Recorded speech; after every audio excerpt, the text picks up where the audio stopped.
Assalamualaikum warahmatullahi wabarakatuh. Saya Asep Saifullah dari Fakultas Ilmu dan Teknologi Kebumian. Akan menyampaikan kuliah PB 6025 Remote Sensing untuk Geothermal. Topik 13, Teknik Analisis Data DEM dan INSAR. Segmen 2, Analisis Data DEM. Berikutnya akan dijelaskan bagaimana memvisualisasikan data DEM. Karena pada dasarnya, pada prinsipnya, data DEM berupa angka nilai ketinggian, sehingga agak sulit untuk bisa menganalisisnya secara visual. Di sini akan dijelaskan bagaimana membuat peta shaded atau peta berbayang. Kemudian bagaimana cara menginterpretasikannya secara visual dari peta berbayang tersebut. Data DEM sebenarnya adalah visualisasi dari topografi. Data DEM ini tersimpan dalam bentuk spasial XYZ dengan informasi ketinggian berada pada Z atau koordinat Z-nya. Visualisasi tiga dimensi ini akan mempermudah dalam analisis morfologi tentu saja, tetapi cukup sulit dalam analisis spasial yang luas. Hubungan antar unit morfologi produk gunung api ini akan lebih mudah kalau ditampilkan dalam peta dua dimensi, yaitu dalam bentuk shaded nantinya. Ekstraksi topografi dari data DEM ini dilakukan untuk analisis tingkatan ataupun fasies atau unit untuk produk gunung api. Jadi tugas ini kita akan mengarahkan mengekstraksi fisis atau mengekstraksi produk vulkanik yang terkait dengan tingkatan-tingkatan tadi sampai ke unit. Kalau Anda juga akan menganalisis fasies juga silahkan. Itu akan memberi nilai lebih lagi dari untuk laporan yang Anda buat. Ini adalah mekanisme bagaimana sebenarnya program membuat peta berbayang. Prinsip dasarnya bahwa peta berbayang kita memberi penyinaran terhadap topografi. Seolah-olah ini adalah sinar matahari pada saat memberikan cahaya pada topografi tertentu. Sehingga topografi tinggi akan memberikan kesan bayangan. Kesan bayangan ini akan memberikan gambaran bahwa di situ topografinya tinggi. Bagaimana pembuatannya? Pembuatannya sebenarnya sederhana, menggunakan rumus seperti ini. Ada cosinus, incident angle, terhadap elevasi, sinus elevasi, terhadap cosinus kemiringan lereng, cosinus elevasi lagi, dan juga terhadap cosinus azimat dan aspek.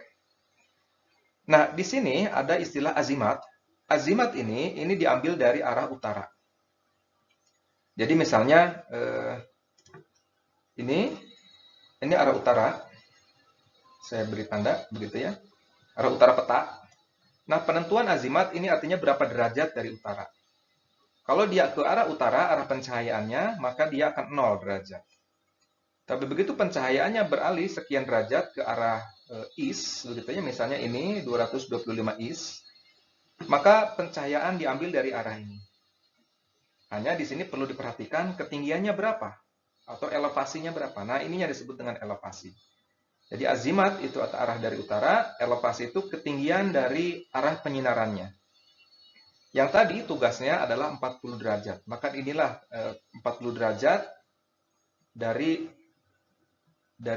garis datar. Sehingga kalau dia 90 derajat artinya pengambilannya secara vertikal. Nah, di sini. Jadi nanti kita akan lihat apa perbedaannya kalau pengambilan pencahayaannya itu berbeda. Ada hal yang perlu diperhatikan sekali pada saat kita akan membuat peta berbayang, yaitu koreksi digital untuk data DEM. Data DEM umumnya dalam koordinat atau degree di sini. Jadi koordinatnya itu dalam degree atau decimal degree. Sedangkan elevasi itu dalam meter di sini. Sehingga di sini kita harus mengadjust Z faktornya itu.